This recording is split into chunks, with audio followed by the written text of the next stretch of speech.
G'day folks, ZD here. In Path of Exile 2, you will actually have 3 choices for trials to get your Ascendancy class.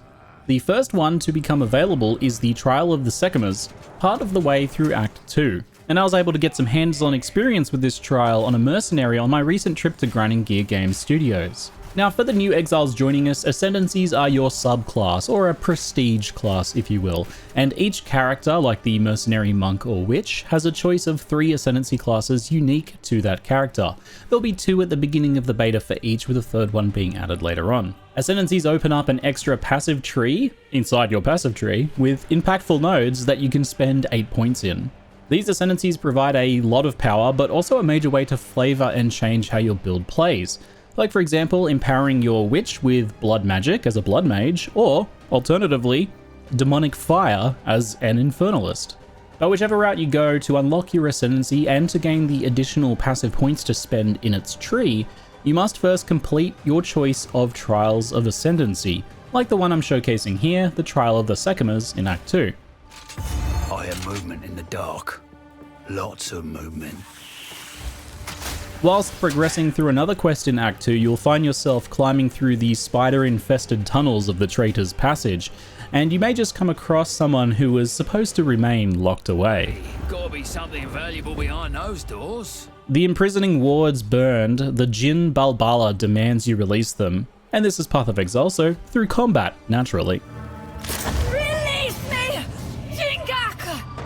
This boss is quite challenging, employing a lot of roguish tricks, disappearing in smoke clouds, summoning ethereal daggers, and using high mobility hit and run tactics. This boss has quite a few tricks up their sleeves, such as hiding in plain sight and flooding the arena with toxic gas, which it took me embarrassingly long to realize that it would only recede once you actually found them. They have a few more ways to test your worth as the fight progresses, but I'll leave those for you to discover on your own. So proving yourself worthy here will take some cunning, but if you do so, you'll be given your path to Ascension. Yes, a coin. Allow me to repay you for freeing me from my imprisonment. With Balbala's support gained, you're able to take on the Trial of the Sekhemas, where the Jinn's coin can be placed on the relic altar. Balbala will also give you your first relic to get you started, which will provide you with some buffs in the upcoming trial. These are craftable should you have the currency to do so, and with a spare augment I was able to get not only increased life, but also a chance to get double sacred water from enemies, an important resource within the trial.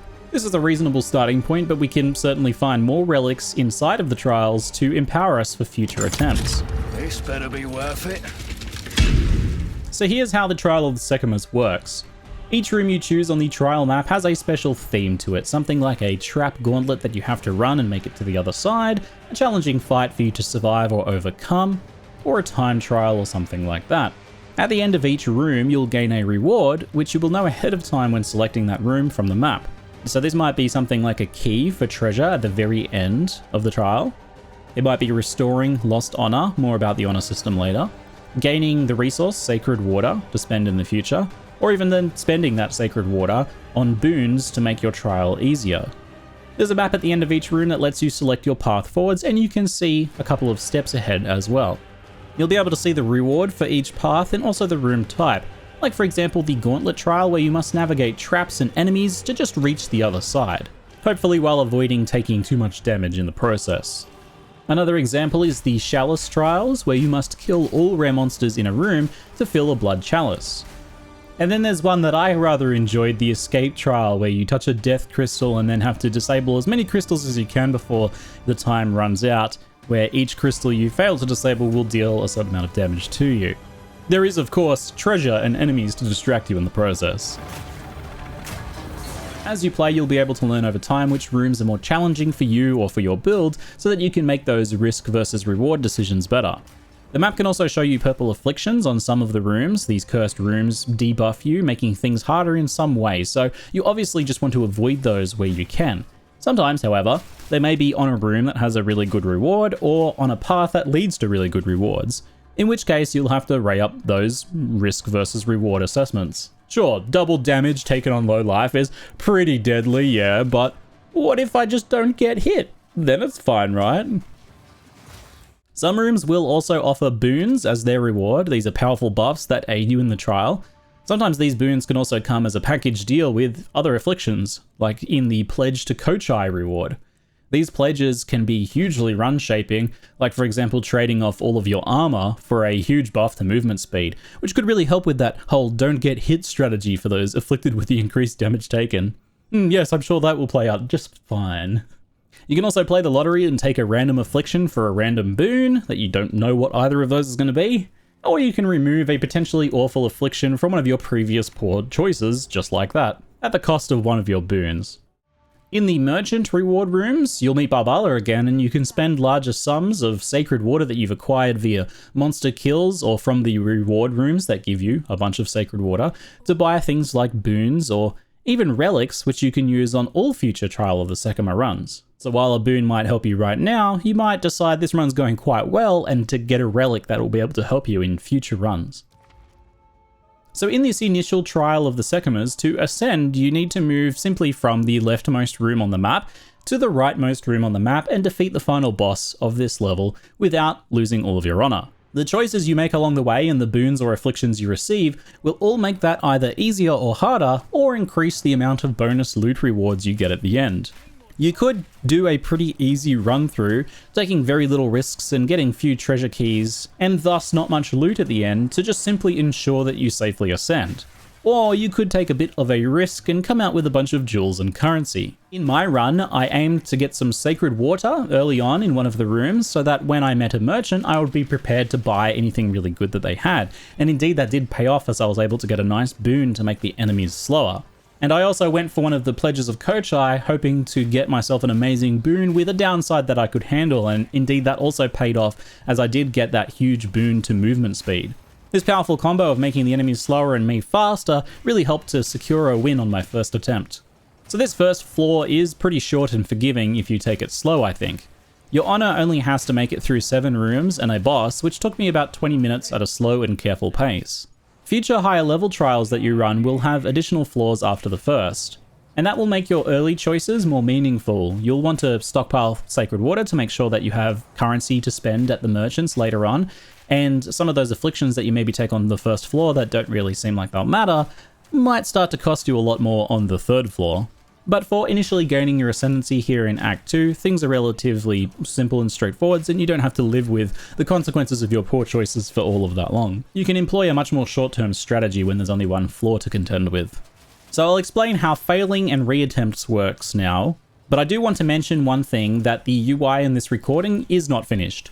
Jonathan mentioned to me that there would be a special UI, maybe in the center bottom, that will show the trial's special honor resource. It's shown on my health globe, but it's really not obvious enough. The amount of honor that you have is just the combination of your life and energy shield. And just like your life and energy shield, it's also protected by your armor and evasion, as well as any other defenses you might have. Each time you take damage, you also take some damage to your honor, and lose all of your honor and you will be ejected from the trial, even if you didn't necessarily die. I guess this is one of those situations where disgrace is worse than death. The good news is that in this first attempt at the Trial of the Sekhemas, where you seek those initial 2 points of your Ascendancy, and to select that Ascendancy class, it's easy to simply try again. Barbala will just let you keep reattempting until you find your success. That first entry token is a quest item and given to you freely. In later, higher level runs and at endgame, it will become more serious, as you will likely lose the coin which granted you access, and those may hold some value and be more of a finite resource. And this same system should be true for each of the trials. Easy reattempts when you first want to ascend there, but more serious stakes later on in the game. Now, if you're wondering why the Trial of the Sekhemas has this honor system instead of just using life and energy shield, since they're based on those anyway, then the answer is down to recovery. Life and energy shield are designed to be easily recovered. Flasks, leech, regen, and recharge on the energy shield, for example. These all allow you to get hit by a trap or an enemy and heal before the next one is a problem. Honor, however, is harder to restore. Generally, you'll only get honor back through special encounters, things that specifically heal it, or buffs obtained during the course of the trial. Maybe something that restores honor on killing a boss, for example. Honor is a resource to be more carefully managed as such. Maybe, for example, if you've taken a lot of damage to your honor and things are looking a little shaky, you might decide to forego that more difficult treasure room and instead take an easier room with a chance to recover some of your honor at the end. You know, just so that you can make it through. This, combined with the choice-based map layout, gives the Trial of the Sekhemas its roguelike gameplay, that more carefully risk versus reward assessed gameplay. So it's offering a different experience to what the rest of the game typically throws at you. It's a gameplay that some of you will love and some of you may not, and that's why the fact that you can choose another trial instead is a great choice for Path of Exile 2. Don't like honor or traps? The Trial of Chaos has neither of those things, in favor of a modifier wager combat system. Now, before we lock ourselves away in the Path of Exile 2 beta for weeks on end with nary a glimpse of sunlight, it's a good final chance to say some goodbyes and spend some good quality social time with friends and loved ones away from our computer. But the outside world is kind of scary. I mean, what do you even do out there with other people? Do you just watch ducks together? Is that a thing people do? Do you try and catch the ducks? Do you battle each other's ducks? Do you create synergistic duck teams with elaborate builds and an ever-evolving meta? But where are you going to keep them, and what do they even eat? Grapes? It's all, quite frankly, too much. Thankfully, there's my sponsor Magic the Gathering and their newest set, Foundations. It's the perfect time for you and a friend to get into the game with a solid foundation. Known in exotic Germany as Grundstein, this set has the beginner's box and starter collection that you need. Fantastic options for new or returning players, whether you want to start building your own decks or even just have a box of Magic to learn to play casually from the safety of your own home. You can check out my very own guide video to getting into Magic the Gathering in current year to learn more. And I guarantee you, there are no ducks. Right? Right?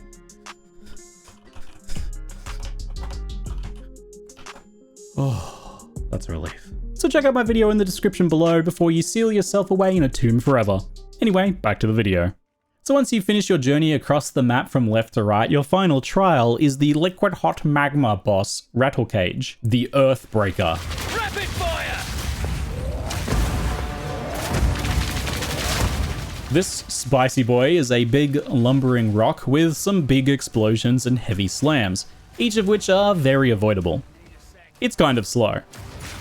You have plenty of space to move around initially, but Rattlecage does have a few tricks. They have some area denial abilities where slams can place these lava-spewing mini volcanoes that last quite a long time. These will end up around the edges of the arena so that you'll have to move in a bit closer to the boss to avoid them, but a well-timed dodge roll can see you through their embers safely or slipping around behind Rattles to easily dodge their slams still. As a very large and slow target, freeze, stuns, and slows and other similar crowd control effects are very useful against Rattlecage, and you can potentially chain different types of these control effects together fairly effectively. I use a lot of stun and freeze in this. Rattles has a huge life pool to match their size, and they're pretty heavily armored, as well as being resistant to fire and lightning damage. But it is notable that they are vulnerable to cold damage. I'm mostly dealing fire and physical here with just a small amount of high freeze effect cold damage, so while I'm freezing well, I'm not doing a ton of damage here. I didn't really think at the time to go for the armor breaker route here, so Rattles does tank my damage quite well. Stripping their armor or using more cold damage is going to speed things along quite a bit.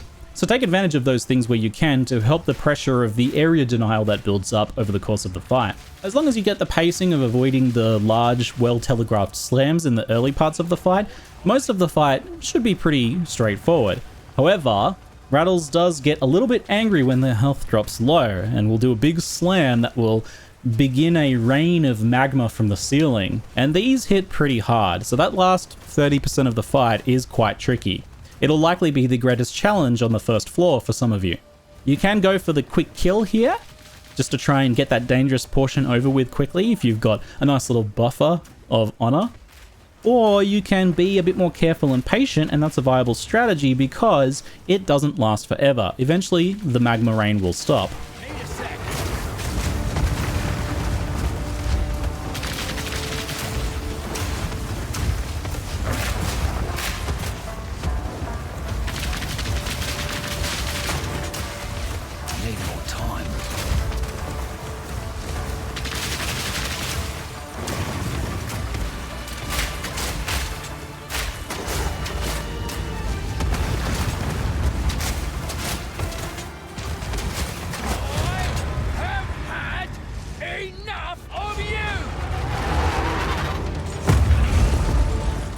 However you decide to manage it, whether you take a more careful and slow approach or whether you try and rush down the boss, as long as you get through the fight with your honor at least partially intact, even just barely, then you can loot the boss, which may include some relics as well, and then enter the final room to claim your prize.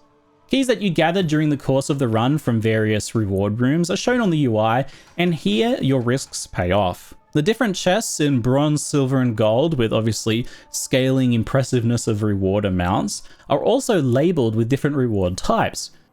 Like for example the Royal Cache, which contain the Marraketh Trials specialty items, jewels, including the special time loss jewels only available here.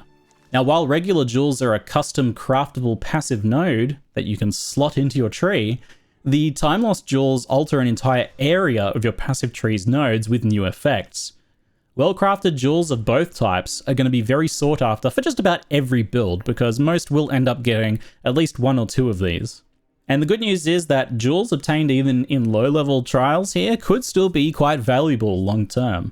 But of course, the reason you came here in the first place was for that Altar of Ascendancy. From here, you can examine your Ascendancy options and make your choice. And once you've decided, you'll also be granted your first 2 Ascendancy passive points to spend right away. That's enough to get one of the initial notable passives, like for example, I picked the Witch Hunter's chance to explode enemies on kill, which was immensely satisfying.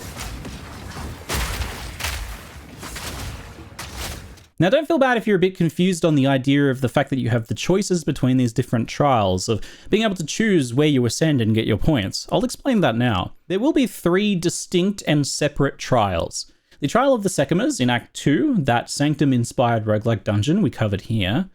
Then there's an Ultimatum-inspired Trial of Chaos in Act 3. This will focus on a more risk-reward combat encounters style with stacking challenge modifiers. And then finally there will be a third trial that is yet to be revealed, available in Act 4. This will be added to the game later in beta, because obviously Act 4 doesn't exist at the launch of beta, it'll be Acts 1 through 3. You'll be able to choose to take your Ascendancy by completing the initial level of any of these 3 trials. So when beta launches, you can choose to get your Ascendancy either through the Trial of Chaos or the Trial of the Sekhemas.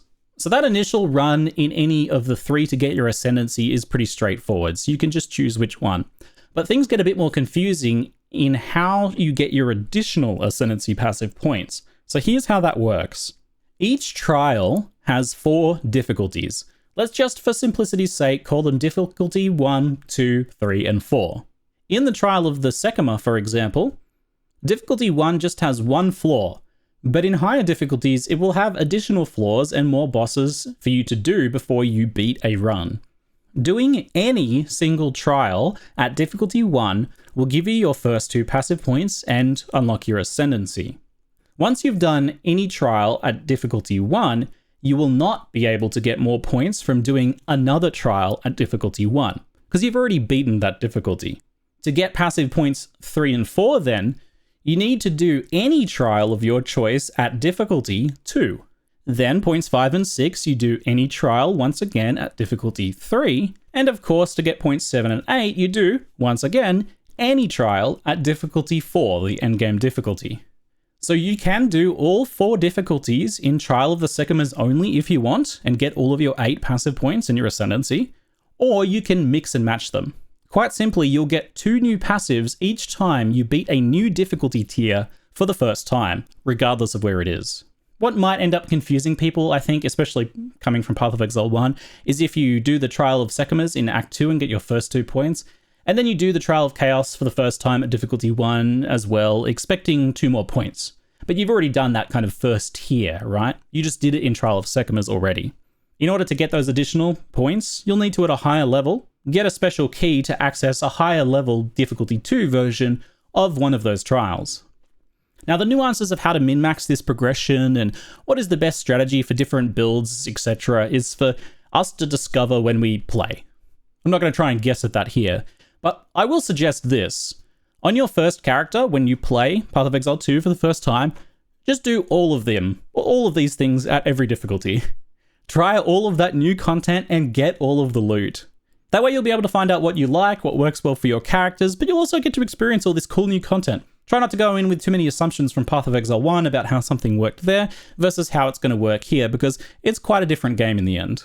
On future characters and later runs, you can cherry pick your favorites and do speedrun leveling strats and all of that, but it'll be simplest and most straightforwards, and I think most fun to just do them all the first time around, whether you're getting passive points for each individual run or not.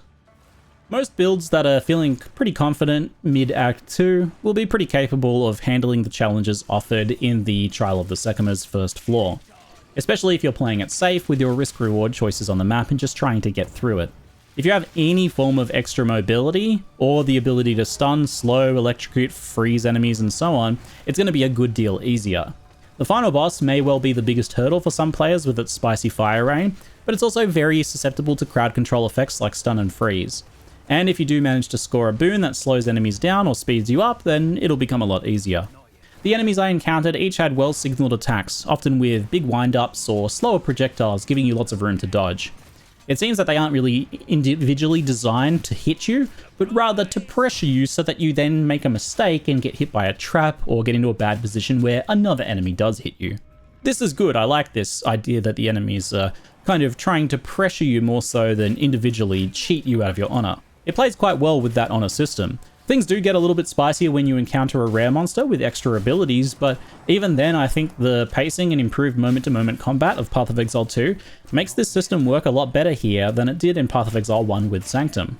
I also never had more than a few enemies to contend with at once, even in the wave survivals that are designed to swarm you with enemies. Though I imagine if you're struggling to keep up with killing those, then you might eventually get overwhelmed. That's kind of the design of those rooms.